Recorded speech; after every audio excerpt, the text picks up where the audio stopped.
Romains 8 à partir du verset 19. Aussi, la création attendait avec un ardent désir la révélation des fils de Dieu. Est-ce qu'il y a des fils de Dieu? Il y a des filles de Dieu ici.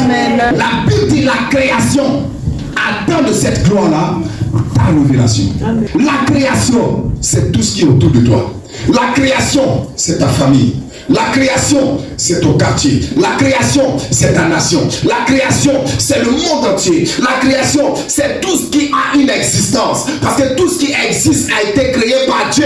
La Bible dit rien de ce qui existe n'existe sans Dieu. Mais tout ce qui existe de par Dieu. Tu connais ce qu'on appelle une révélation? Une révélation, c'est ce qui est caché qui sort. Une révélation peut avoir plusieurs synonymes. C'est-à-dire ce qui est dans le secret est révélé. Ce qui est caché sort. Ou bien ce qui était glorieux prend position de gloire. La création attend avec quoi? Un ardent désir. Donc ça veut dire qu'autour de toi, dans ton travail, dans ta maison, dans ta famille, il y a un désir caché dans le cœur des gens. Il y a un désir caché des gens de connaître Jésus. Il y a un désir caché de connaître la gloire. Il y a un désir caché de connaître la puissance de Dieu. C'est pourquoi il a commencé ce verset avant l'ascension que nous avons lu dans Acte 1 au verset 8. Il dit vous recevrez une puissance. Vous recevrez une puissance. Et le Saint-Esprit viendra sur vous. Et vous serez mes témoins. Donc tu ne peux pas être témoin si tu n'as pas reçu le Saint-Esprit. Donc le Saint-Esprit viendra révéler ce côté témoin en toi. Le témoin c'est qui? C'est celui qui sait, qui voit et qui a vécu la scène et qui raconte la scène.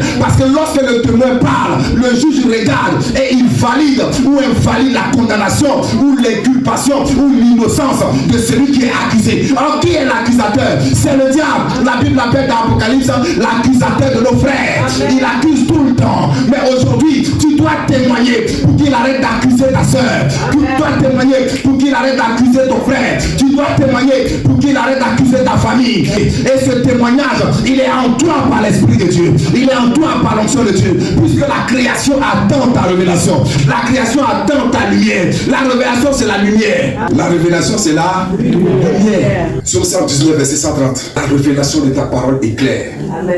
Et elle donne de l'intelligence aux simples. Quand Dieu a dit que la lumière soit, cette lumière-là, ça n'a rien à voir avec le soleil. Parce que plus tard, quand tu vas lire dans les versets un peu devant, la Bible dit que Dieu a créé le soleil et la lune pour marquer les époques. Donc la lumière dont Dieu parlait ici, c'était sa parole, la lumière de Jésus. C'est pourquoi la Bible dit que la parole s'est faite chair et cette parole-là, elle était la lumière des hommes. Amen. Dans Jean 1, il dit elle était la lumière des hommes. Si elle est la lumière des hommes, alors quelle est la lumière qui habite en toi? C'est le Jésus qui a été ascendé. C'est-à-dire le Jésus qui a été révélé. Le Seigneur Jésus qui habite en toi par l'Esprit de Dieu. Parce qu'il ne peut plus être là physiquement. Mais il nous a promis selon Jean 14, je vous enverrai le consolateur. Je vous enverrai l'Esprit de vérité.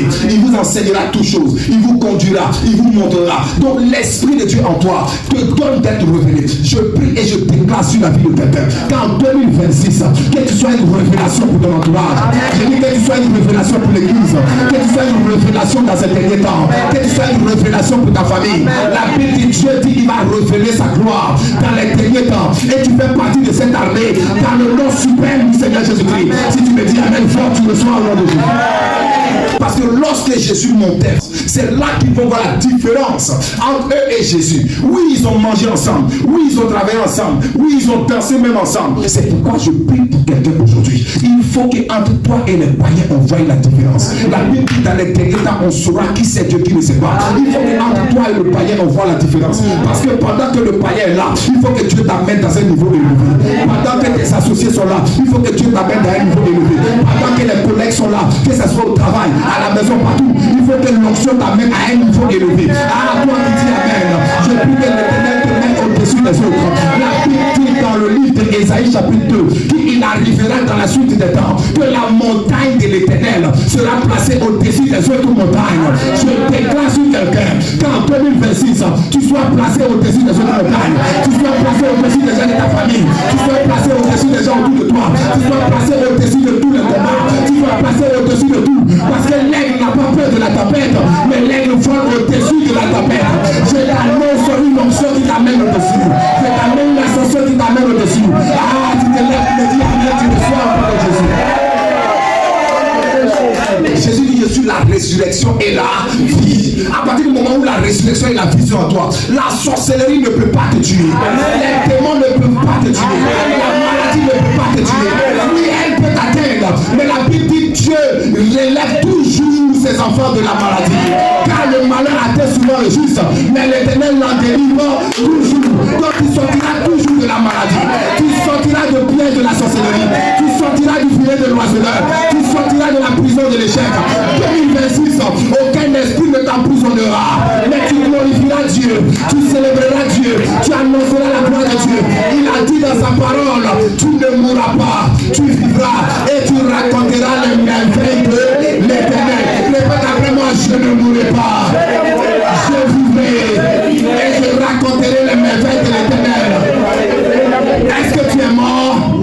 Est-ce que tu vis? Il te manque la troisième. Tu dois raconter les merveilles de l'Éternel maintenant en 2026. J'ai dit, tu dois raconter les merveilles de l'Éternel maintenant. Je t'annonce que tu raconteras le témoignage. Dans ta famille, tu raconteras. Dans tes affaires, tu raconteras. Si tes enfants, tu raconteras.